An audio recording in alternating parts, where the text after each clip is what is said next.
رمضان المبارک کا مہینہ گزرا اور رمضان اللہ تعالی کی عبادت کے لیے تھا۔ ہر مہینہ، ہر ہفتہ، ہر دن اور ہر لمحہ اگرچہ اللہ ہی کی عبادت کے لیے ہے، اور اللہ تعالی کسی کو توفیق دے تو یہ اس کے لیے باعث سعادت ہے، لیکن بعض شب و روز ایسے ہوتے ہیں کہ وہ سال کے دوسرے حصوں سے ممتاز ہوتے ہیں۔ اس لیے رمضان المبارک میں بہت سی کہانیاں ذہن میں آئیں کہ اپنے سامعین کی خدمت میں پیش کریں، مگر رمضان اس کے اعتبار سے مناسب معلوم ہوا کہ خالص کتاب و سنت کی وہ باتیں عرض کی جائیں جن باتوں کی اللہ تعالی توفیق بخشے۔ اور اب اس ہفتے خیال میں یہ آتا ہے کہ آپ کو کچھ کہانیاں سنائیں، ایسی کہانیاں جو ماضی میں ہوئیں، سچی باتیں تھیں، اور ان کہانیوں کو ہم لوگ آئینے کے طور پر استعمال کریں۔ آئینہ بہت سچا ہوتا ہے اور انسان کو اس میں حقائق نظر آتے ہیں، اور انسان بعض اوقات اتنا خود غرض واقع ہوتا ہے کہ وہ چاہتا ہے کہ آئینہ دوسروں کو دکھائے، خود نہ دیکھے، اور آئینے کے ساتھ یہی ظلم فرد بھی کرتا ہے، معاشرہ بھی کرتا ہے، قومیں بھی کرتی ہیں، اور ظلم اور جبر اور جھوٹ اور نفاق کی جہاں حکمرانی ہوتی ہے وہاں حکمران ڈھیروں کی تعداد میں ایسے آئینے ہر طرف لگواتے ہیں کہ جو ان کے سارے معائب پر پردہ ڈالے اور وہ لوگوں کو دکھاتے رہیں اور خود مت دیکھیں۔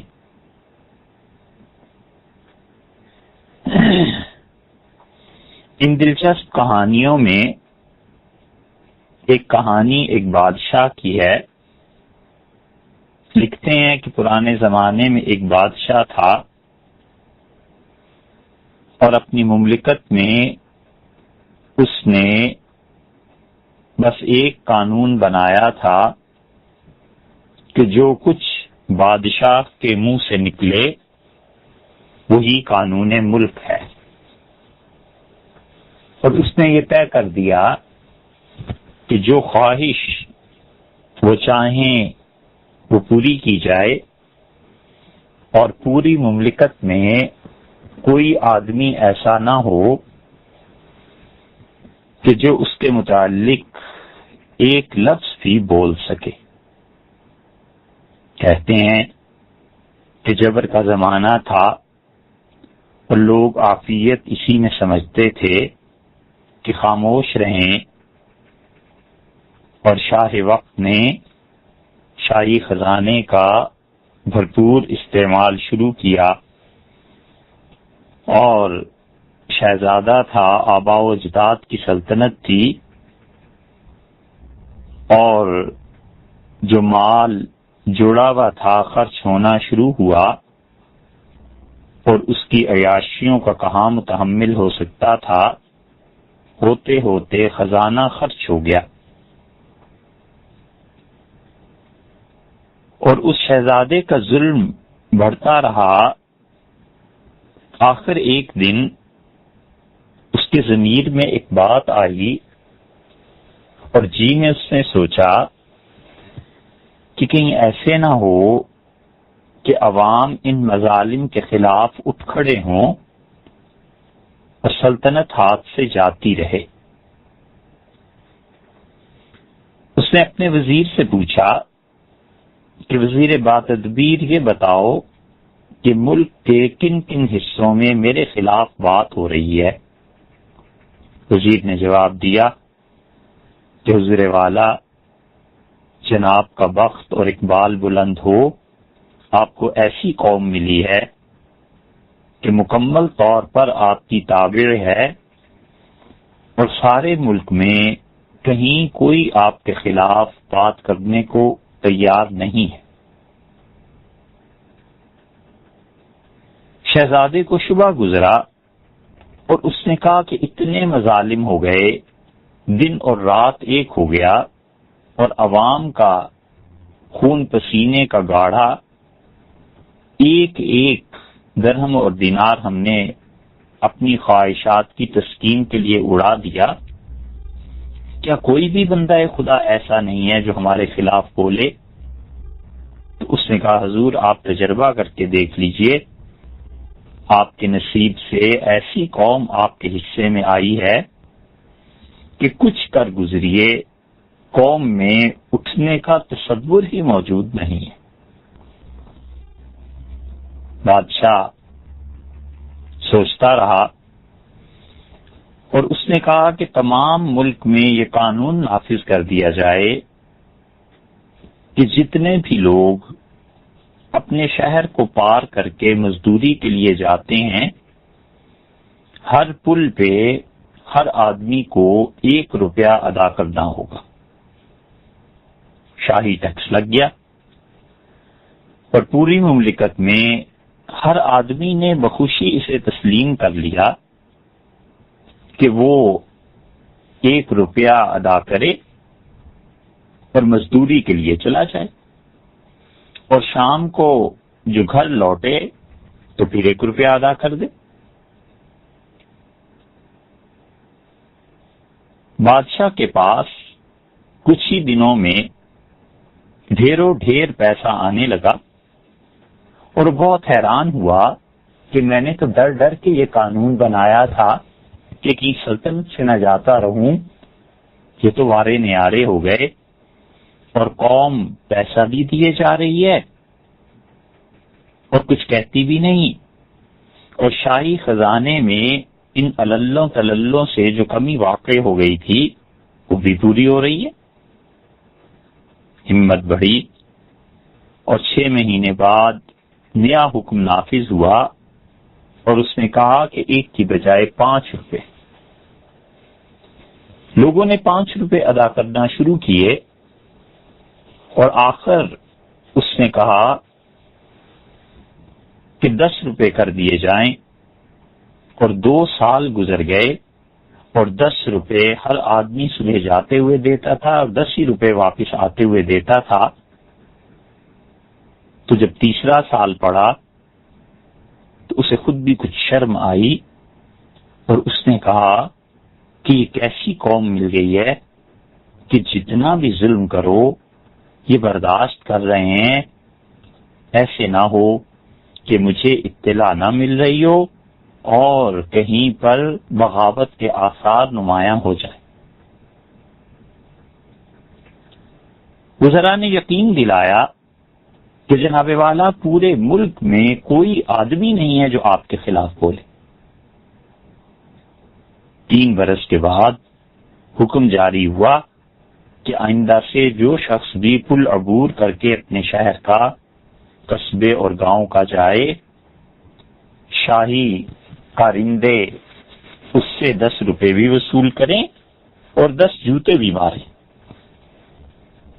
ڈرتے ڈرتے یہ حکم دیا اور بادشاہ کی حیرت کی انتہا نہ رہی جب 6 مہینے گزر گئے اور پوری مملکت میں لوگ 10 جوتے بھی کھاتے تھے اور 10 روپے بھی ادا کرتے تھے۔ سر پٹا اٹھا اور سال گزرنے کے بعد کہنے لگا کہ 4 برس ہو گئے، یہ سب کچھ میں کر رہا ہوں اور حیرت ہے پوری مملکت میں کوئی شخص میرے خلاف نہیں اٹھا، یہ کیسے ہو سکتا ہے؟ حضرت نے کہا حضور والا ہم سچ کہتے ہیں، قوم آپ کے اقبال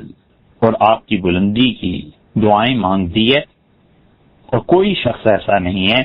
جو آپ کے اقدامات پر اعتراض کرتا ہو۔ میڈیا کا دور نہ تھا اور لوگ بادشاہ کو پہچانتے نہ تھے، تصاویر اور یہ چیزیں ہوتی نہیں تھیں۔ بھیس بدل کے ایک دن بادشاہ نکلا اور اس نے سوچا کہ امتحان لیتا ہوں، چنانچہ اپنے ملک کے ایک ایسے شہر میں جا اترا جہاں پر لاکھوں افراد پل کو عبور کرتے تھے، صبح جاتے تھے، شام کو واپس آتے تھے اور اپنی روزی کماتے تھے۔ تجارت کا دور تھا اور دوسرے شہروں میں نوکری ہوا کرتی تھی اور تجارت کی منڈیاں لگتی تھیں۔ بادشاہ صبح سویرے جا بیٹھا اور دیکھا کہ جو آدمی آتا ہے 10 روپے بھی دیتا ہے، اس کے بعد سر جھکا دیتا ہے اور شاہی اہلکار 10 جوتے اس کے سر پہ مارتا ہے اور وہ چپ کر کے آگے چلا جاتا ہے۔ شام ہوئی، پھر اس نے یہی منظر دیکھا کہ لاکھوں روپے جمع ہو رہے ہیں اور وہ سب بادشاہ کے نام پہ اور پوری طرح بحفاظت گن کے شام کو شاہی محل میں دارالحکومت میں بھیجے جاتے ہیں، اور 10 جوتے کھا کے لوگ گھروں کو واپس جا رہے ہیں۔ اگلا دن جب چڑھا تو بادشاہ اس پل پہ کھڑا ہو گیا اور حکم دیا کہ آج کوئی شخص بھی اس پل کو عبور کر کے نہیں جائے گا، اور سب میری بات سن۔ دیکھتے ہی دیکھتے تھوڑی دیر میں ہزاروں افراد جمع ہو گئے۔ تو بادشاہ نے خطاب کیا اور اس نے کہا کہ لوگوں، میں تمہارا بادشاہ ہوں اور میں بھیس بدل کے آیا اور یہ چیز دیکھی کل کہ میرے حکم کے مطابق ہر آدمی 10 روپے بھی دیتا ہے، 10 جوتے بھی کھاتا ہے۔ تو یہ بتاؤ کہ تم لوگوں کو مجھ سے کوئی شکایت پہنچی ہو؟ میری مملکت میں کوئی آدمی جو مجھ سے کچھ کہنا چاہے تو بولے۔ کوئی شخص نہیں بولا اور سب نے کہا کہ جناب والا آپ کا اقبال بلند ہو، آپ بہت اچھے بادشاہ ہیں اور بہت خیال کرتے ہیں، اور آپ جیسا قوم کا ہمدرد تو کوئی تھا نہیں، اور کوئی شکایت نہیں۔ بادشاہ کی فکر مزید بڑھی اور وہ حیران تھا کہ ہزاروں آدمیوں میں کوئی ایک آدمی ایسا نہیں ہے جو اٹھ کے ٹوک سکے، کچھ کہہ سکے۔ جب زیادہ اکسایا تو آخر ایک بوڑھا کھڑا ہوا اور اس نے کہا حضور والا ایک بات آپ سے عرض کرنا ہے اگر جان کی امان پاؤں۔ بادشاہ سلامت کا سٹیج بڑا تھا، بلند مقام پر کھڑے تھے، بہت خوش ہوئے اس بوڑھے تجربہ کار اور بزوں میں خود دانا آدمی کو بلایا اور کہا کہ آپ بولیے۔ اس نے کہا حضور وہ بات ذرا سی آپ کے خلاف، اس نے کہا پرواہ نہ کیجیے، ہم سب سچائی سننے کو تیار ہیں، آپ بولیے تو صحیح۔ اس نے کہا کہ کہیں جان کو خطرہ؟ اس نے کہا میری جان، آپ میری ہی جان ہے، آپ کی جان کو خطرہ اس وقت جب میں قتل کر دیا جاؤں، میرے جیتے جی آپ کو کوئی بال بیکا نہیں کر سکتا، آپ فرمائیے میرے خلاف، میرے نظام کے خلاف، مملکت کے خلاف، کسی کے خلاف کچھ جو کچھ کہنا ہے آپ کہیے۔ اس بوڑھے آدمی نے ہاتھ جوڑے اور عرض کیا کہ حضور ہزاروں اور لاکھوں افراد صبح جاتے ہیں، شام کو واپس آتے ہیں، اور عرض یہ کرنا ہے کہ آپ نے جو نظام رکھا ہے اس میں ایک خرابی ہے، اور خرابی یہ ہے کہ یہاں پر صبح آپ نے کل ملاحظہ فرمایا اور شام کو یہاں قطاریں لگ جاتی ہیں، اور ان قطاروں میں کھڑے ہو کر پھر 10 روپے ادا کرنے پڑتے ہیں اور 10 جوتے کھانے پڑتے ہیں۔ تو شاہی اہلکار جو جوتے مارنے والے ہیں وہ تھوڑے ہیں، شکایت بس یہی ہے جناب والا کہ اہلکار زیادہ کر دیجئے تاکہ ہمارا وقت نہ ضائع ہوا کرے، صبح جاتے ہوئے جو 10 جوتے پڑیں یہ بھی زیادہ ہوں، اور شام کو جب ہم لوٹتے ہیں تو اس وقت بھی جوتے مارنے والے زیادہ ہوں، جوتے مارنے والے کم ہیں۔ بس یہ شکایت عرض کرنا تھی، جان کی امان چاہتا ہوں۔ قومیں جب بے ضمیر ہو جایا کرتی ہیں اور ظلم عام ہو جاتا ہے اور اس وقت کوئی ظلم کے خلاف کھڑا نہیں ہوتا تو پھر اسی طرح کی صورتحال ہو جاتی ہے کہ جوتے مارنے والے پہلے سے بڑھ کر بھی جوتے ماریں، تو قوم کی تمنا یہی ہوتی ہے کہ جوتے مارنے والوں میں اضافہ کر دیجئے کیونکہ وقت ضائع ہو جاتا ہے۔ قوموں میں زندگی کی بھی ایک چیز بتائیں، اور بعض لوگ جن میں قوم اور ملک اور وطن ان چیزوں کے ساتھ محبت اعتدال کے ساتھ ہوتی ہے، ان کا وجود بڑا غنیمت ہوتا ہے۔ ایک اور قصہ، ایک اور کہانی آپ کو سنائیں۔ قوم مسلمانوں کے لیے اللہ نے نظریاتی طور پر وحدت کا تصور کیا ہے، اور اللہ نے بتایا ہے کہ ہر وہ شخص جو ایک خاص عقیدے کا اقرار کرتا ہے، اللہ تعالی کی حاکمیت کا، اس کی وحدانیت کا، اس کے نبی صلی اللہ علیہ وسلم سمیت تمام انبیاء علیہ الصلوۃ والسلام کی رسالت کا، تقدیر کا، کتابوں کا اور ان بنیادی عقائد کا، جو شخص اس نظریے اور عقیدے کا قائل ہے وہ سب مل کر ایک ہی قوم ہوا کرتے ہیں، چاہے ان میں رنگوں کا کتنا ہی اختلاف ہو، اور چاہے ان میں نسلوں کا اختلاف ہو، اور چاہے ان میں کرۂ ارضی کا اختلاف ہو، ایک مشرق سے ہے، دوسرا مغرب سے ہے، اور ایک شخص اس کی رنگت سیاہ ہے اور ایک شخص اس کی رنگت سفید ہے، ایک شخص سادات کرام سے تعلق رکھتا ہے اور ایک شخص کسی اور ذات سے تعلق رکھتا ہے، یہ سب کے سب لوگ ایک ہی قوم ہیں کیونکہ ان سب کے نظریات ایک ہیں۔ تو اسلام میں قومیں نظریے کے سبب سے بنتی ہیں، اسلام میں قومیں اپنے عقیدے کے سبب سے بنتی ہیں۔ کوئی خواہ دنیا کے کسی ملک کا رہنے والا ہو اور خواہ وہ شخص کسی بھی خطے کا رہنے والا ہو، لیکن اس انسان کا نظریہ اور اس انسان کا جینے کا عقیدہ اگر اس کا نام اسلام ہے تو تمام مسلمان آپس میں بھائی ہیں۔ حضور اقدس صلی اللہ علیہ وسلم نے یہ سکھایا، اور اس کے علاوہ بھی ایک اخوت کا تصور ہوا، وہ یہ کہ انسان جتنے بھی ہیں یہ سب بھی بھائی ہوتے ہیں۔ انسان کو انسانیت کی بنیاد پر اور انسان کو انسانیت کی وجہ سے قابل احترام ٹھہرایا گیا، یہ بھی اس کا ایک گنا حق بنتا ہے۔ اور وطنیت اس کو بھی اسلام نے بتایا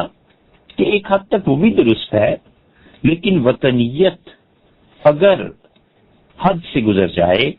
اور وطنیت کی بنیاد پر قوموں کی تقسیم ہونے لگے اور وطنیت کی بنیاد پر قتل و غارت گری ہونے لگے تو وہ بات ہے جو علامہ اقبال نے کہی۔ انہوں نے کہا ان تازہ خداؤں میں بڑا سب سے وطن ہے، جو پیرہن اس کا ہے مذہب کا کفن۔ کیونکہ انسان جب وطنیت کی بنیاد پر انسانوں کو تقسیم کرتا ہے اور انسان جب وطنیت کی بنیاد پر دوستیوں اور دشمنوں کے تصور کو عام کرتا ہے تو پھر انسانیت ٹکڑوں میں بٹ جاتی ہے۔ پھر اپنے وطن کی خاطر لوگ سچ اور جھوٹ دونوں کو یکجا کر لیتے ہیں، پھر وطنیت کی خاطر عقائد پر چھری پھیر دی جاتی ہے، اور پھر وطنیت کو باقی رکھنے کے لیے جہاں تک ہو سکے قربانی دی جاتی ہے۔ عقیدہ، تعلق مع اللہ اور اللہ کا قانون اور وہی، یہ سب کی سب چیزیں معاذ اللہ پسے پشت ڈال دی جاتی۔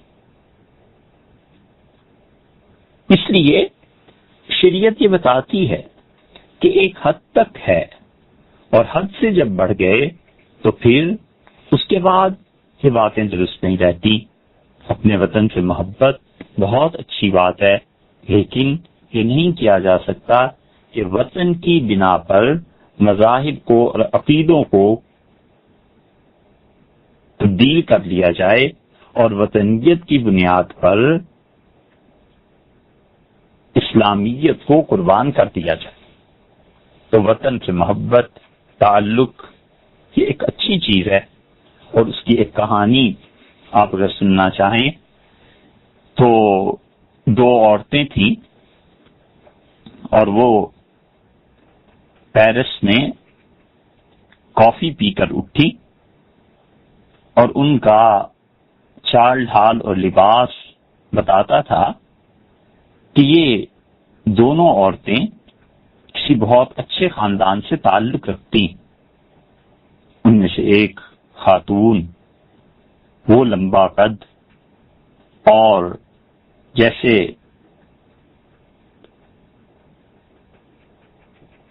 ترک خواتین اس زمانے میں اسکرٹ پہنتی تھی، وہ انہوں نے پہنا ہوا تھا، اور جرابیں پنڈلیوں پہ چڑھی ہوئی تھی، سر پر باقاعدہ حجاب، اور دوسری خاتون وہ شلوار قمیص میں تھی، اور دونوں کو لوگ دیکھتے تھے، اور اس وجہ سے بھی کہ جو شلوار قمیص میں تھی اس نے بھی سر ڈھانپ رکھا تھا، اور جو ترک خاتون تھی ان کا بڑا نمایاں قد اور قدرتی وجاہت ان میں پائی جاتی تھی۔ کہ جو پہلی خاتون تھی ترک کی مشہور سیاستدان خالدہ ادیبہ خانم تھی۔ خالدہ ادیبہ خانم جو تھی یہ ہندوستان بھی تشریف لائی تھی، اور اس زمانے میں جب اتا ترک نے ترکی میں خلافت کے ختم کرنے کا اعلان کیا ہے تو اس کے نظریات کو، اور اس وقت دنیا میں مختلف حصوں پر مسلمانوں میں جو ایک تحریک چل اٹھی تھی وہ وطنیت تھی کہ ہمارا وطن سب سے اچھا اور ہمارا وطن سب سے اعلیٰ۔ ایک حد تک ہم نے عرض کیا کہ یہ باتیں درست ہیں، اور اس زمانے میں خلافت در حقیقت خود ہی اتنی مزمحل ہو چکی تھی، اور خلافت پر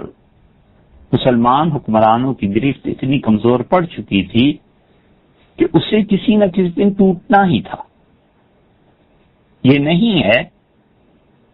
کہ اتاترک کمال پاشا کے ایک اعلان سے وہ ختم ہو گئی، بس وہ ایک رسمی چیز تھی جو اس نے کی ہے، باقی خلافت کو جلد یا بدیر اس زمانے میں ختم ہو جانا تھا۔ اتاترک کمال پاشا بنیادی طور پر ظاہر ہے کہ ایک ایسا انسان تھا جسے مذہب سے کچھ خاص دلچسپی نہیں تھی، لیکن اس نے ترک قوم میں اتنے زور و شور سے وطنیت کا ڈنکا پیٹا کہ ترک قوم اس سے مسحور ہو گئی۔ اس زمانے میں اس نے ظلم اور جبر کی یادیں تازہ کی، اور اتاترک نے جو وطنیت اور مسلمانوں کا عروج اور اس کا ڈنکا پیٹنا شروع کیا تو ہندوستان میں بہت لوگ اس سے متاثر ہوئے۔ اس زمانے کا معارف رسالہ اور اس زمانے کا برہان اگر آپ اٹھا کر دیکھیں، اور بہت سے اس زمانے کے رسائل، تو سید سلیمان ندوی رحمۃ اللہ علیہ جیسے انسان اتاترک سے متاثر نظر آئیں گے، اور بہت بڑے بڑے ہندوستان کے رہنما اتاترک سے متاثر تھے۔ تو اتاترک کے ساتھ جو ایک تعلق خالدہ ادیبہ خانم صاحبہ کا تھا، یہ دہلی تشریف لائیں، اس وقت بھی ان پہ مضامین لکھے گئے۔ ترجمان القرآن جو اس وقت شائع ہوتا تھا، اس وقت اس میں لوگوں نے مضامین لکھے تھے، اور اب بھی ماہنامہ ترجمان القرآن کی اس زمانے کی فائلز اگر آپ کھولیں گے تو ادیبہ خانم کا ذکر ملے گا۔ یہ جو دوسری خاتون تھی ڈاکٹر اختر حسین رائے پوری تھے، ان کی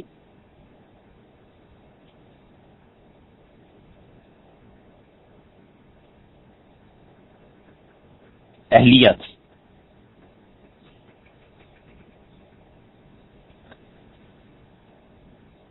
اور ان کا نام تھا حمیدہ اختر۔ انہوں نے اپنی سوانح پہ مشتمل ایک کتاب لکھی ہے اور اس کا نام رکھا ہے ہم سفر۔ چنانچہ اس میں تحریر فرماتی ہیں کہ میں اور خالدہ ادیبہ خانم ہم کافی پی کے جب باہر آئے تو روڈ کے کنارے ایک جگہ خالدہ ادیبہ خانم چلتے چلتے کھڑے ہو گئیں اور سگریٹ کا ایک ٹوٹا اٹھایا، پرس کھولا، ٹیشو پیپر نکالا اور سگریٹ کا وہ اد بجھا ٹوٹا بجھا کر اس میں لپیٹ کر رکھ لیا۔ اب ہمارے یہاں چلے جائیں، اپنے ملک کے کسی بھی شہر میں، چھوٹے سے چھوٹے گاؤں میں چلے جائیے، بڑے سے بڑے شہر میں چلے جائیے، اور اسلام آباد جو دوسرے شہروں کی بنسبت ذرا صاف شہر سمجھا جاتا ہے، یہاں بھی آپ ذرا غور کیجئے تو جگہ جگہ آپ کو سڑکوں پر کچرا پڑا ہوا ملے گا۔ لوگ اسلام آباد سے گزر کے مری جاتے ہیں، بلا تکلف سڑکوں پہ سگریٹ کی ڈبیا پھینک دیتے ہیں۔ لائٹر کا استعمال اب اگرچہ زیادہ ہو گیا لیکن پھر بھی لوگ دیا سلائی چلائیں گے اور سگریٹ کو سلگائیں گے اور پھر اس کے بعد تیلی کو سڑک پہ پھینک کے چل نکلیں گے۔ کراچی والوں نے کوئی جگہ ایسی نہیں چھوڑی جہاں آپ کو پان کی پیک نہ مل جائے، اور پھلوں کے چھلکے، کاغذات، کپڑے، اینٹیں، پتھر، پیپسی، کوکا کولا اور کولڈ ڈرنکس، ان کے ٹنز، یہ سب چیزیں آپ کو روڈز پر بالکل صاف نظر آئیں گی، اور لوگ جاتے ہیں اور دن رات تماشا دیکھنے کو ملتا ہے، خاص طور پہ وہ علاقے جہاں پر تفریحی مقامات ہیں اور لوگ تفریح کے واسطے جاتے ہیں، وہاں تو آپ دیکھیں جتنی روڈز آپ کو ملیں گی ان پہ کچرا ہی کچرا پڑا ہوا ہوتا ہے۔ اسلام نے یہ نہیں سکھایا۔ حضور اقدس صلی اللہ علیہ وسلم نے راستوں کو صاف رکھنے کا حکم دیا تھا، اور نبی کریم صلی اللہ علیہ وسلم نے لوگوں کو اس بات سے روکا تھا کہ وہ کچرے کو اس بے دردی سے پھینکیں۔ اور پھر ترمذی کی روایت میں آتا ہے کہ آپ نے فرمایا اپنے گھروں میں جھاڑو دیا کرو اور صحن کو صاف رکھا کرو، اور مثال میں فرمایا کہ تم یہودیوں کو دیکھتے ہو یہ لوگ اپنے صحن کو صاف نہیں رکھتے۔ اس کا مطلب یہ ہے کہ اپنے گھر کے صحن کو صاف نہ رکھنا یہ یہودیت کی ایک علامت تھی اس زمانے میں۔ اسی لیے رسول اللہ صلی اللہ علیہ وسلم نے انہی کا حوالہ دیا کہ دیکھو یہودی اپنے گھروں کے صحن صاف نہیں رکھتے، تو مسلمان آج کا یہودیوں پر لعنت بھیجتا ہے اور خود اسی یہودیت کو اپنائے ہوئے ہے کہ نہ اپنے گھر کو صاف رکھے اور نہ اپنے وطن کو صاف رکھے، نہ شہر کو صاف رکھے، تو صبح شام اٹھتے بیٹھتے چلتے پھرتے یہودیوں پر لعنت بھیجے اور خود یہودیت کی اسی روایت پر عمل کرے کہ اپنے گھر کے صحن کو صاف نہ رکھے۔ خالدہ ادیبہ خانم 1930، 1935، 25 اس میں ترکی میں ان کا بڑا نام تھا، اور مصطفیٰ کمال پاشا نے انہیں اپنی حکومت میں بہت نمایاں کیا، اور پھر ایک وقت ایسا آیا جب اپنے وطن کی زمین حمیدہ پہ تنگ ہو گئی، خالدہ پہ تنگ ہو گئی، اور خالدہ ادیب خانم جو تھی، یہ ادیبہ خانم، یہ ترکی چھوڑ کے اور پیرس اپنے شوہر عدنان کے ساتھ جا مقیم۔ حمیدہ اختر حسین لکھتی ہیں کہ جب گھر واپس پہنچے تو ترکی کی عظیم رہنما خالدہ ادیبہ خانم، ان سے میں نے حیرت سے پوچھا کہ وہ سگریٹ کا ٹوٹا جو آپ نے اٹھایا تھا، آپ لیے لیے اسی کیوں پھر رہی ہیں؟ اب اس کا کیا کریں گی؟ تو خاموش رہی۔ تھوڑی دیر کے بعد ایک جگہ میں نے دیکھا کہ کچرے کی ٹوکری حکومت نے جو لگائی ہوئی ہے وہ پڑی ہے، اور انہوں نے اس میں وہ ڈال دیا اور کہنے لگی یہ جو سگریٹ کا ٹوٹا ہے اب اس پر کسی کا پاؤں نہیں آئے گا۔ حمیدہ اختر حسین کہتی ہیں بات کھلی نہیں اور میرا ذہن صاف نہیں ہوا۔ مجھے حیرت ہوئی کہ پیرس ہے، فرانس ہے، یہاں پر ایک ترک عورت اس طرح اٹھا کر یہ ٹکڑا وہاں پر پھینک دے اور پھر یہ بتائے کہ یہاں اس پر کسی کا پاؤں نہیں آئے گا، تو یہ تو کچھ بات نہ ہوئی۔ یا تو وہ کہہ دیتی کہ صفائی رہی ہے سڑک کی اور روڈ صاف رہی تو بھی کوئی ایک بات ہوتی، تو اس پر کسی کا پاؤں نہیں آئے گا، اس کا کیا مطلب؟ سگریٹ زیادہ سے زیادہ کچھ دیر اور سے لگتا اور ختم ہو جاتا، کسی کا پاؤں آ جاتا تو دب کے آگ بجھ جاتی، پھر انہوں نے اٹھایا کیوں؟ تو کہتی ہیں کہ میں نے پھر دریافت کیا اور میں نے انہیں کہا کہ معاملہ صاف نہیں ہوا، اب یہ بتائیے آپ نے اسے اٹھایا کیوں تھا؟ تو انہوں نے کہا کہ حمیدہ تم نے غور نہیں کیا کہ وہ سگریٹ پینے والے نے پی کر جو پھینکا تو یہ سگریٹ ترکی کا بنا ہوا تھا، اور ترکی کے سگریٹ کی یہ جو کمپنی ہے وہ جس کاغذ میں تمباکو کو لپیٹتی ہے اس کاغذ پہ ترکی کا پرچم پرنٹ کرتی ہے، اور پھر کہنے لگی کہ ہمارے ملک کے پرچم کا چاند اس پر بنا ہوا تھا، اور اگر اس سگریٹ پہ کسی کا پاؤں آتا، اس پرچم پر کسی کا پاؤں آتا تو میرے وطن کی بڑی بے حرمتی ہوتی۔ یہ وہ بات ہے جو خالدہ ادیبہ خانم نے کہی، اور انہوں نے بتایا کہ قوموں کی نظر میں پرچم کیا ہوتا ہے، اس کی کتنی عزت ہوتی ہے، اس کا کتنا احترام ہوتا ہے، اور وطن سے اعتدال میں رہ کے کس حد تک محبت ہوتی ہے، اور جن لوگوں کے دل میں اپنے وطن اور اس وطنیت نیشنلٹی کے اظہار کی چیزوں کی عزت نہ رہے، ان کے لیے یہ کہہ دینا بہت آسان ہو جاتا ہے کہ یہ ملک ایسا ہے اور ویسا ہے اور اس ملک کو توڑ دینا چاہیے اور اس ملک کے ٹکڑے کر دینے چاہیے۔ یہ راز قیامت میں کھلے گا کہ مسلمان کہنے کو اس آخری دور کے مسلمان نامعلوم کس مٹی کے بنے ہوئے تھے۔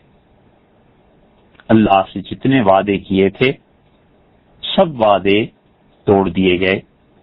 خدا سے کہا تھا کہ اگر ایک زمین کا ٹکڑا آپ دے دیں تو ہم اس پہ آپ کا نام بلند کر کے دکھائیں گے کہ اللہ ہی کا نام بلند ہو رہا ہے۔ جو کچھ کے دن رات آپ، ہم، ہمارے بچے میڈیا میں دیکھتے ہیں، یہ خدا ہی کا نام بلند ہو رہا ہے۔ اور یہ وعدہ کیا تھا کہ ایک جگہ آپ ایسی فراہم کر دیں، ایسی نصیب اور مقدر کر دیں کہ جس جگہ پر کسی کا عمل دخل نہ ہو تو ہم آپ کا قانون بلند کر کے اور آپ کے قانون کو نافذ کر کے پوری دنیا پر یہ ثابت کر دیں گے کہ اسلام آج بھی ویسے ہی قابل عمل ہے جیسا کہ خلافت راشدہ کے دور میں قابل عمل تھا۔ اور یہ وعدہ کرنے کے بعد ہم پچھلے 65 برس سے وہی کچھ کر رہے ہیں جو کرنا چاہیے تھا، اور پچھلے 65 برس سے یہ اسلام ہی کا نام بلند ہو رہا ہے، یہ اسی کا علم ہے، اور یہ اسلام ہی کی باتیں ہیں جو دن رات سننے میں آتی. ہمیں اندازہ نہیں ہے کہ ہمارے آباء و اجداد میں پرچم، وہ علامت جو تھا اسلام کی، پرچم جو علامت تھا مسلمانوں کی، اور پرچم جو علامت تھا اس بات کی کہ اس کے تلے وہ لوگ جمع ہیں جو ایک خاص نظریے کے تحت زندگی بسر کرتے ہیں، اور وہ اپنے اس نظریے پر اپنی جان قربان کر دینے کے لیے تیار ہیں، اس پرچم کی وہ کیسے حفاظت کرتے ہیں. احد میں حضور اقدس صلی اللہ علیہ وسلم پر حملہ ہوا اور نبی کریم صلی اللہ علیہ وسلم پر چاروں طرف سے جھپٹے اللہ کے دشمن اور اللہ کے بیری، اور ابن قمیہ جو تھا اس نے حضور اقدس صلی اللہ علیہ وسلم پر حملہ کیا اور براہ راست سر مبارک پر ایک چیز دے ماری. حضور اقدس صلی اللہ علیہ وسلم نے اس شخص کے لیے بد دعا فرما دی، اور یہ ابن قمیہ آگے کو بڑھا اور اس نے چاہا کہ وہ پرچم جو اس بات کا اظہار کر رہا ہے کہ اس کے تلے لڑنے والے لڑ جائیں گے، مر جائیں گے، جان کٹا دیں گے، مگر اللہ کی وحدانیت سے نہیں پھریں گے، ان کے اس پرچم کو توڑ دینا چاہیے، اس پرچم کو جھکا دینا چاہیے، تاکہ علامت رہے کہ جو اصل علامت تھی اس علامت کو ختم کر دیا گیا. حضرت مصعب ابن عمیر رضی اللہ عنہ پرچم تھاما ہوا تھا، اور ابن قمیہ نے آگے بڑھ کر جو بھرپور وار کیا تو ان کا سیدھا ہاتھ اس نے کاٹ کے رکھ دیا،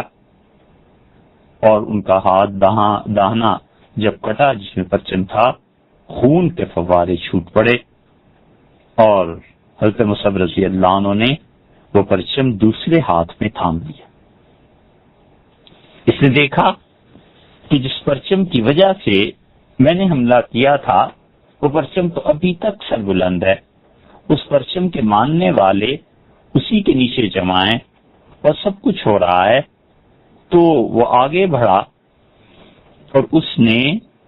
حضرت مصعب رضی اللہ عنہ کے دوسرے ہاتھ پر حملہ کیا، اور مصعب رضی اللہ عنہ کا دوسرا ہاتھ بھی خون میں لتھڑ گیا اور اس نے کاٹ کے رکھ دیا. اس نے سوچا کہ اب یہ پرچم گر جائے گا، مگر قیامت کی اس کاٹ کے بعد وہ مجاہد دونوں ہاتھ کٹوا کے بھی ابن قمیہ نے دیکھا کہ انہوں نے دونوں کونیوں کو جوڑ کر اسلام کا پرچم بلند رکھا ہے اور اپنے پرچم کو گرنے نہیں دیا. یہ پرچم ان لوگوں کی علامت تھا جو ایک نظریے پہ قائم تھے. قومیں جب نظریے کو چھوڑ دیتی ہیں تو وہ ایک بھیڑ اور افراد کا مجموعہ بن جاتی ہیں، قوم نہیں رہتی. اور ان افراد اور اشخاص کے مجموعے کو اگر آپ نے دیکھنا ہو کہ وہ کس طرح بے ترتیب اور مقصد سے ہٹے ہوئے، اور اس گروہ کے سامنے کوئی منزل نہیں ہوتی، نتیجہ یہ کہ انہیں اپنے شعائر، پرچم، جھنڈا، اس کی کوئی عزت اور احترام ان کے دل میں نہیں رہتا. اس کا مظاہرہ اگر آپ نے دیکھنا ہو تو آپ یوم آزادی میں 14 اگست کو ملاحظہ کیا کیجیے. دنیا میں جو تہذیب آہستہ آہستہ غالب آتی جا رہی ہے اور دنیا سے خدا کا خوف اٹھ جانے کے بعد اب کوئی کا خوف بھی ختم ہوتا جا رہا ہے، اس نے 2 نشے عام کر دیے. اللہ تعالیٰ کا خوف تو کچھ پہلے بھی لوگوں میں ایسا نہ تھا، کوئی کا خوف ہوتا تھا کہ کوئی کیا کہے گا. لوگ ڈرتے تھے کہ ارے کوئی کیا کہے گا. بچیاں گھر سے نکلتے ہوئے کم سے کم سر پہ حجاب اوڑھ لیتی تھیں کہ ارے کسی نے دیکھ لیا تو کوئی کیا کہے گا. لڑکے اپنے محلے میں نظر جھکا کر چلتے تھے کہ نظر اٹھائی تو کوئی کیا کہے گا کہ کس خاندان کا بیٹا ہے. یہ جب سے کوئی مری ہے تب سے زیادہ اچھی تہذیب اور ثقافت عروج پر آ گئی ہے، اور اللہ کا خوف تو پہلے بھی نہ تھا، اب کوئی کا خوف بھی کم ہو گیا. تو اس نے 2 نشے دنیا کے ہر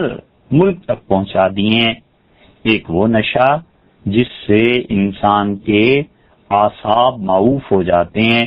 جس سے انسان کی عقل تھوڑی دیر کے لیے ساکت ہو جاتی ہے، اور دوسرا نشہ جنس کا نشہ ہے، جس پر لوگ فخر کیا کرتے ہیں اور بتاتے ہیں کہ اس نے کیا کیا۔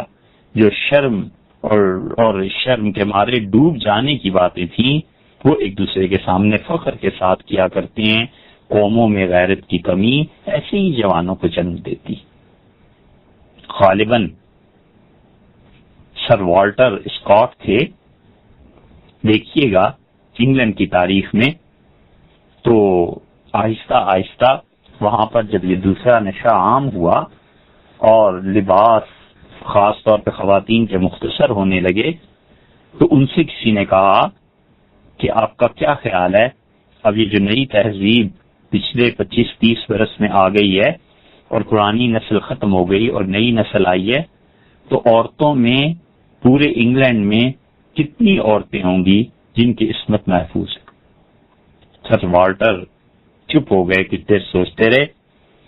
اور انہوں نے کہا پورے برطانیہ میں 2 عورتیں ایسی ہیں جن کی عزت محفوظ اور وہ اس طرح کے تمام معائب سے پاک ہیں۔ نمائندے نے بڑی حیرت سے پوچھا کہ 2 خواتین کون سی ہیں؟ انہوں نے کہا ایک ملکہ برطانیہ کوئین وکٹوریا اور دوسرے میری ماں۔ اور جملہ انہوں نے پورا نہیں بولا تھا، تھوڑی دیر رکے اور پھر کہنے لگے کہ میں ان دونوں کے احترام کی وجہ سے یہ کہہ رہا ہوں۔ تو یہ جو نشہ ہوتا ہے دوسرا جنس کا اور پہلا نشہ، یہ دونوں عام ہو جایا کرتے ہیں جب قومیں نظریات کے ساتھ نہیں جیا کرتی، اور نتیجہ یہ نکلتا ہے کہ جیسے وہ خود ہوتے ہیں ویسے ہی پھر ان کے حکمران بھی ہو جاتے ہیں۔ امیر المومنین فاروق اعظم سیدنا عمر ابن خطاب رضی اللہ عنہ نے حضرت سعد ابن ابی وقاص رضی اللہ عنہ کو لکھا تھا جب انہوں نے انہیں کوفہ کا حکمران مقرر کیا تھا۔ امیر المومنین رضی اللہ عنہ کا صرف ایک جملہ کمال کی بات انہوں نے لکھی، انہوں نے لکھا کہ سعد، جہاں پر حکمران راتوں کو جاگتے رہتے ہیں وہیں پر رعایا امن کی نیند سوتی۔ سنا آپ نے جملہ؟ انہوں نے فرمایا حکمران جب راتوں کو جاگتے رہتے ہیں، چوکنے رہتے ہیں، تو پھر رعایا امن کی نیند سوتی ہے۔ ان سب لوگوں کو ڈر تھا کہ اللہ کے ہاں پہنچ کر پوچھ ہوگی، پرسش ہوگی، وہ نظریات جو قوموں کو زندہ رکھتے ہیں ان نظریات کی حفاظت کیسے کی۔ جتنا زیادہ اختیار انسان کو مل جاتا ہے احتمال اتنا ہی بڑھ جاتا ہے کہ یہ شخص اتنا ہی بے راہ رو ہو جائے۔ اس لیے اختیارات جب آ جائیں تو پہلے سے زیادہ خدا سے ڈرنا چاہیے۔ اپنی جان پر اختیار مل جائے اس سے بھی خدا کا خوف مطلوب ہے۔ ایک صوفی بزرگ رحمہ اللہ کہا کرتے تھے کہ اپنے آپ کو کسی بلی کے حوالے کر دو، یہ زیادہ اچھا ہے بجائے اس کے کہ اپنے آپ کو اپنے نفس کے حوالے کرو۔ آدمی جب تک چھوٹا بن کے رہے، جب تک دوسروں سے پوچھتا رہے اور جب تک دوسروں کے مشورے کے ساتھ زندگی گزارے اچھا رہتا ہے، اور جب اختیار اپنے ہاتھ میں آتا ہے تو پھر اختیار کے ساتھ ظلم بھی ساتھ ہی آ جاتا ہے، اور بعض اوقات وہ ظلم کرتا ہے اپنی جان پہ، پھر 1 سے 2 جانیں ہوتی ہیں، نکاح شادی صحرا سجایا جاتا ہے، تو اب اس کے تحت ایک اور جان آ جاتی ہے اور وہ جان پر ظلم کرتا ہے، پھر اس کے بعد وہ 3 بن جاتے ہیں، 4 بن جاتے ہیں۔ جتنے اختیارات بڑھتے جاتے ہیں اتنا ہی احتمال بڑھتا جاتا ہے کہ انسان ظلم کرنے لگے۔ اس لیے کبھی بھول کے بھی اختیار کی تمنا نہ کرے، اور خدا کا خوف سب سے بڑی چیز ہے جو اختیار پر چیک لگاتا ہے اور اختیار کو محدود کرتا ہے۔ ہمارے بزرگ کیسے تھے؟ ایک آدمی تھا اور اللہ نے بڑی وسیع سلطنت اسے عنایت فرمائی تھی. یہ جو موجودہ افغانستان ہے اور جہاں ایران کے ساتھ اس کی حدود ملتی ہیں، وہاں اس اللہ کے بندے نے ایک وزیر اعظم مقرر کیا، محل دیا، نوکر چاکر دیے، بہت کچھ دیا، اور اتنا کچھ دیا کہ اس کو مزید کی تمنا گویا کہ نہیں رہی. اور صالح اور اچھے حکمران جب ان کی ضروریات زندگی پوری ہوتی رہیں تو وہ تعیشات میں پڑنے سے ڈرتے ہیں. کس چیز کا ڈر؟ اللہ کا خوف، اللہ کی پکڑ کا ڈر کہ کہیں ایسے نہ ہو کہ خدا پکڑ لے، کہیں ایسے نہ ہو کہ اللہ تعالی کے ہاں کوئی گرفت ہو جائے. تو وہ لوگ ڈرتے ہیں اور اپنے آپ کو ضروریات زندگی تک محدود رکھتے ہیں. سلجوکیوں کی سلطنت تھی اور وزیر کو حکم ہوا کہ ایک محضر تیار کرو،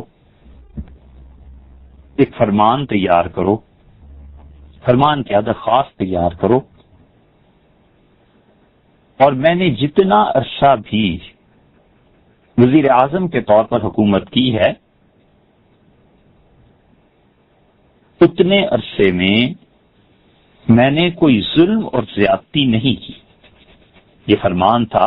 نظام الملک طوسی رحمت اللہ علیہ کا، جو کہ ارملک سلجوکیوں کے بادشاہ کا وزیر تھا. اور نظام الملک طوسی کا اب بھی نام آتا ہے تو گردن اس کے احترام میں جھک جاتی ہے. اس قبر کو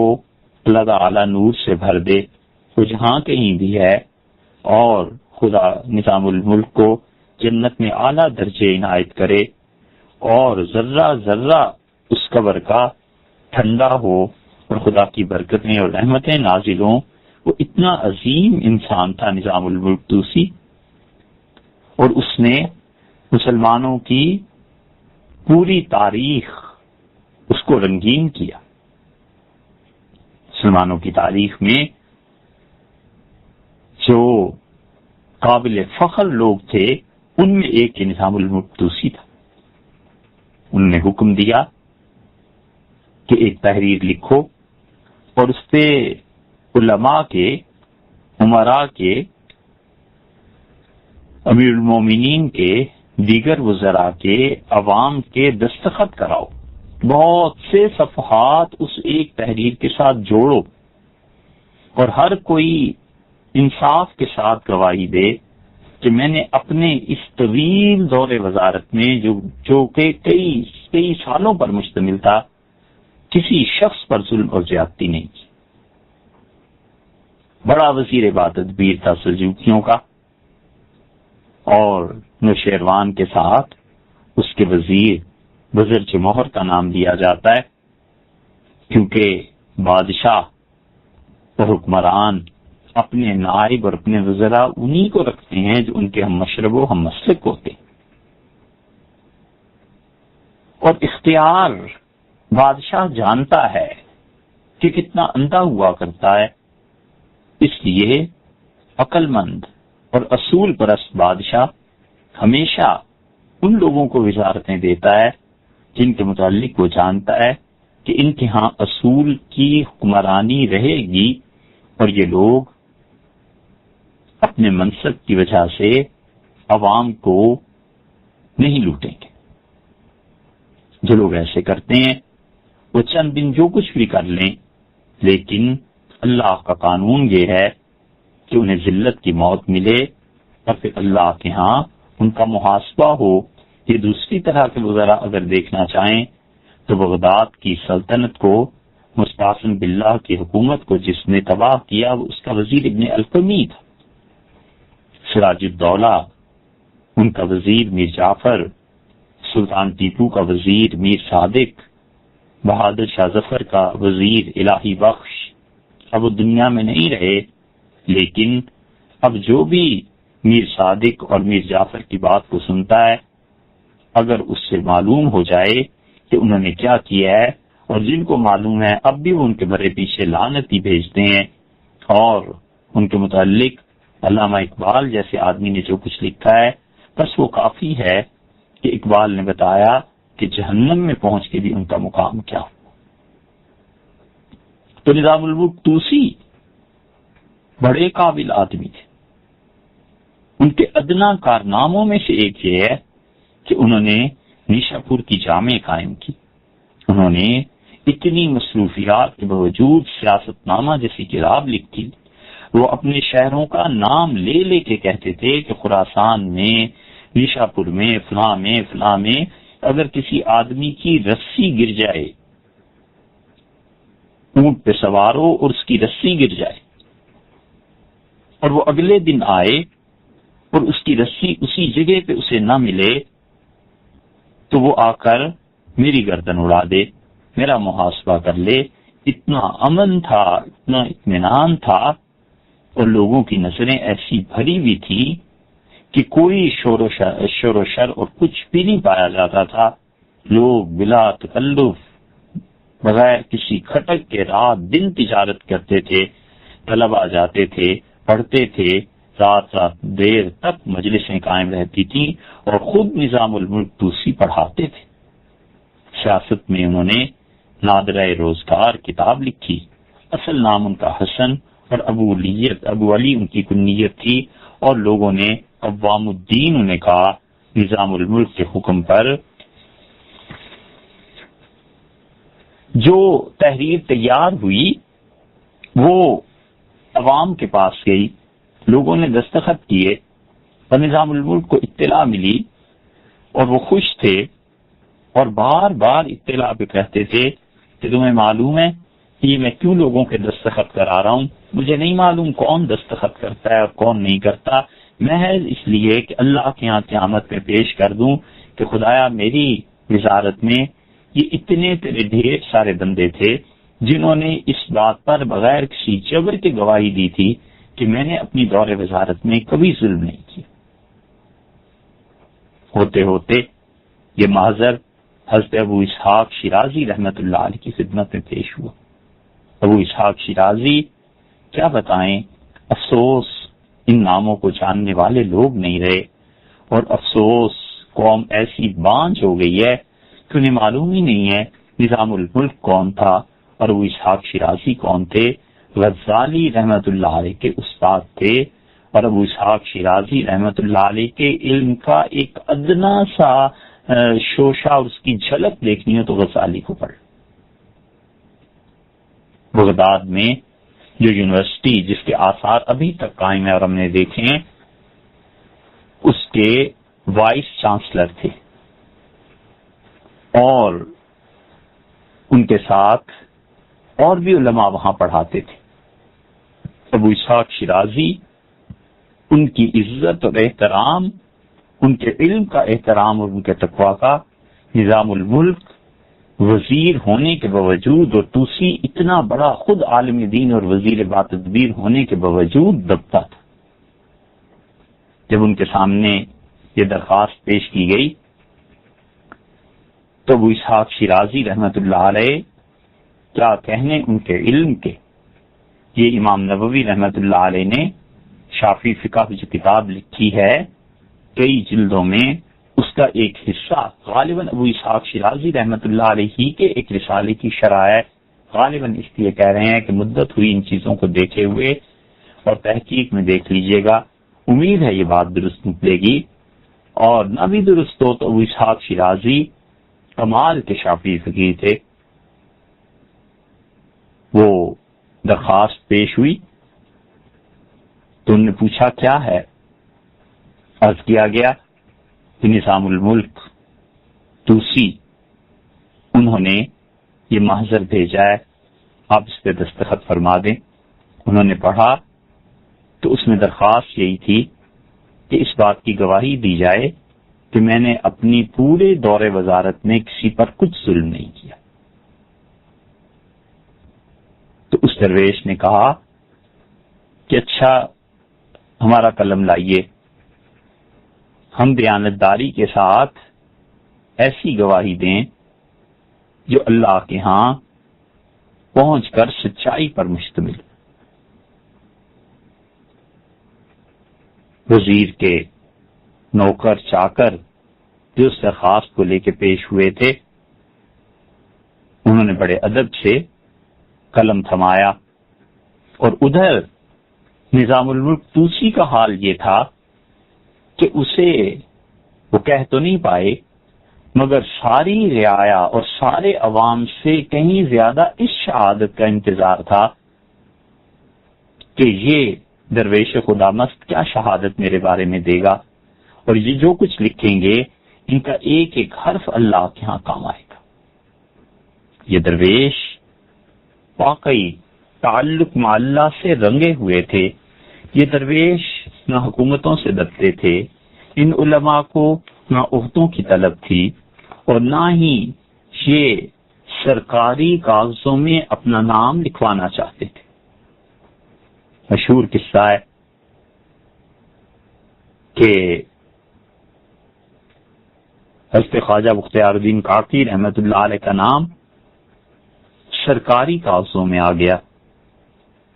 اور شاہ وقت نے کہا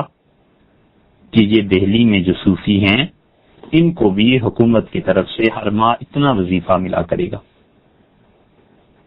تو حضرت بختیار الدین کاکی رحمت اللہ علیہ کے پاس جب یہ بات پہنچی تو بہت پریشان ہوئے اور منت سماجت کی، اور کہا میرا نام وہاں سے کٹواؤ، ہرگز ہم حکومت سے کچھ نہیں لیں گے، اور میرا نام کسی طرح وہاں سے اڑا دیا جائے۔ پوچھنے والے نے پوچھا کہ آپ کو اتنا اضطراب اور بے چینی کیوں ہے، کیوں آپ اتنے پریشان ہیں؟ تو انہوں نے کہا کہ میں نے خواجہ بزرگ سے سنا تھا، حضرت معین الدین چشتی رحمت اللہ علیہ فرماتے تھے کہ جس صوفی کا نام بادشاہ کے کاغذات میں وظیفہ دینے کے لیے لکھ لیا جاتا ہے، اس کا نام مقربین بارگاہ کی فہرست سے کاٹ دیا جاتا ہے۔ جس صوفی کا نام بادشاہ کے ہاں وظیفہ لینے والوں میں لکھا جائے، اللہ کے دوستوں کی فہرست سے اس کا نام اڑا دیا جاتا ہے، میرے نام کو کٹواؤ۔ اس لیے یہ اسلاف اور یہ بزرگ ایسے تھے۔ اسی لیے اقبال نے کہا کہ اللہ سے دعا مانگنے کی ایک چیز یہ بھی ہے کہ عطا اسلاف کا جذبے دروں کر، شریک زمرائے لا یحزنوں پر، خرد کی گتھیاں سلجھا چکا میں، میرے مولا مجھے صاحب جنوں کر۔ یہ جو صاحب جنوں تھے ان میں ابو اسحاق شیرازی رحمت اللہ علیہ تھے۔ فرمایا لاؤ قلم، ہم بھی اس کے بارے میں کچھ لکھ دیں، اور نظام الملک اس بات کا شدت سے انتظار کر رہے تھے کہ ابو اسحاق میرے متعلق کیا لکھتے ہیں۔ تو انہوں نے اپنی رائے لکھی، صرف ایک جملہ، اور لکھا حسن دوسرے ظالموں سے بہتر ہے، بس دستخط کیے اور درخواست واپس چلی گئی۔ صوفی دل کا کھرا، زبان کا سچا، اور ابو اسحاق شیرازی کی رائے جب پہنچی تو بے اختیار وزیر با تدبیر نظام الملک طوسی ٹپ ٹپ آنسو گرنے لگے اور زار زار روئے، اور آخری وقت میں پھر کہا کہ حضرت ابو اسحاق شیرازی رحمت اللہ علیہ نے میرے بارے میں جو رائے دی تھی وہ ذرا لانا پڑھانا۔ تو بستر مرگ پہ لیٹے لیٹے پھر اس جملے کو پڑھا کہ حسن دوسرے ظالموں سے بہتر ہے، پھر روئے اور کہا کہ ابو اسحاق رحمت اللہ علیہ وہ واحد ہستی تھی جو ایسا جملہ لکھ سکتی تھی۔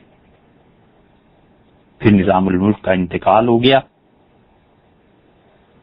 اور کسی دوست نے خواب میں دیکھا تو پوچھا کیا گزری؟ تو انہوں نے کہا وہ اس درویش نے جو ایک جملہ لکھا تھا نا کہ میں دوسرے ظالموں سے اچھا تھا، یہ شہادت اللہ کے ہاں کام آ گئی، اور اس جملے کو پڑھ کے جو میں اپنے کردار پہ روتا رہا تھا تو میرے وہ آنسو توبہ کے طور پر قبول ہو گئے، اور بارگاہ خداوندی سے مغفرت اور انعامات کی بارش برسائی گئی کہ ایک ایسے اچھے صاف دل اور صاف زبان کے صوفی نے تمہارے متعلق جو شہادت دی تھی وہ قبول کی جاتی.